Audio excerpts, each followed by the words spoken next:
بسم اللہ الرحمن الرحیم۔ حضرت ابو سعید خدری رضی اللہ تعالی عنہ روایت کرتے ہیں کہ تبوک کے سال یعنی غزوہ تبوک کے سال حضور صلی اللہ علیہ وآلہ وسلم نے اپنی سواری کے ساتھ ٹیک لگائی ہوئی تھی اور لوگوں کو خطبہ ارشاد فرمایا، اور یہ اللہ کے نبی فرمایا کہ کیا میں تمہیں بہترین اور بدترین شخص کے بارے میں نہ بتاؤں؟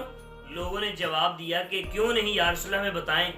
فرمایا بہترین شخص تو وہ ہے کہ جس نے اللہ کی راہ میں جہاد کیا، اپنے گھوڑے یا سواری کی پیٹھ پر بیٹھ کر اس نے وہ سفر کیا، اور اسی سفر کے دوران ہی اس نے جہاد کیا، اور فرمایا کہ یا وہ پیدل چل کر گیا اور پیدل چل کر اس نے جہاد کیا، حتیٰ کہ جہاد کرتے کرتے اس کو موت آ گئی۔ یہ اللہ کی بارگاہ میں بہترین شخص ہے۔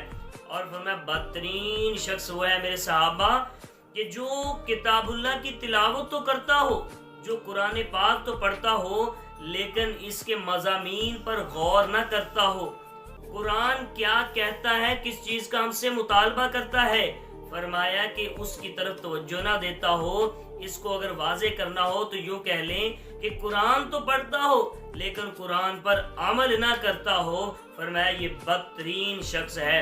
پتہ یہ چلا کہ جو انسان قرآن پر عمل نہ کرے، فقط پڑھے، وہ کائنات کا بدترین شخص ہے بزبان مصطفیٰ۔